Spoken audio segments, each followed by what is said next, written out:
Okay, another night, another project in the shop. We're going to try to get this one off of the to-do list and get it on the to-done list. So these are the original Mustang II arms off the Nova. They're pretty rough, but I'm going to try to utilize this front end for just a little bit longer before I chop it out and put a tube front end under it. So things I'm going to do on these, obviously new rear bushings, new ball joints, but I'm also going to go to a double adjustable shock instead of the old conies, I think, that were on it.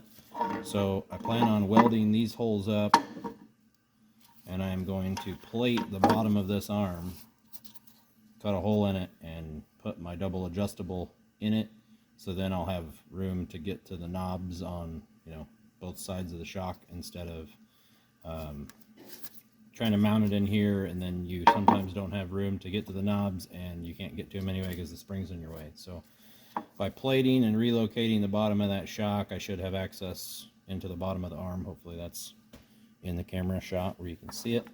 So one little trick to getting these bushings out without destroying the arm, I'm going to take a drill bit and I'm going to drill holes all around this bushing until I get it out. I get the bushing out and I get the center shaft out, then flip the arm over, crush the shell in a couple of spots just to kind of collapse it a little bit. Falls right out.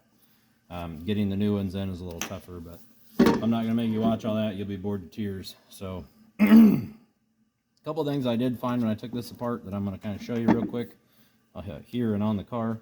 When you run bolts like that, this is through a heme joint on the car for the little strut arms. You don't want threads in a heme joint, and ideally you don't want threads in your bracket either. So I'll put this back together with new hardware. That'll all be solid shoulder, no threads, so I can show you that when it goes back in the car.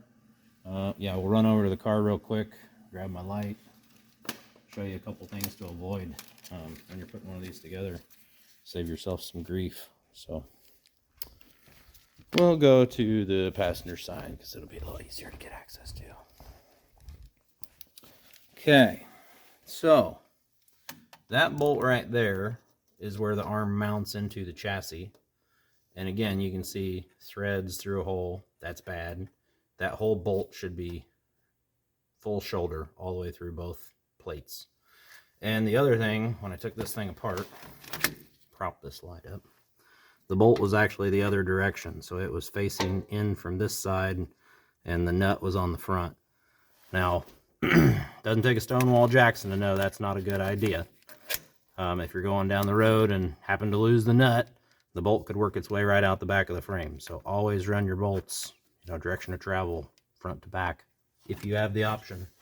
They did have a nylock nut on it, so one point for that. But yeah, kind of just a junky setup, not really the way you want to do it. So between that, some of the kind of suspect welds on the arm on those tabs, yeah, I'll probably go through these upper arms too. I'm definitely going to replace the ball joint, but I don't really want to disturb it because I've already had the alignment done, and I'm not going to change those arms out for a tubular arm because I just don't feel like you get enough bang for your buck to go to the tubular arm on this particular setup. I am probably going to add a bump stop there. Haven't figured out exactly how I want to do it yet, but that little hockey puck worked out great. I grabbed it off my lift, and I use those under the lift pads just to kind of give it a little cushion on the pinch welds. So yeah, that's what we got going on. Yeah, next time you see this thing, this will all be cleaned up, repainted. It's kind of a mess right now, but that's what you get. The double adjustable shocks are shipped, so I should have those in a few days. And I got to get these arms tore apart, back together, so I can get them to the powder coater. Yeah, it's going to be great. I'll give you some updates along the way, but that's just kind of a run through of where we're starting, what we got to work with.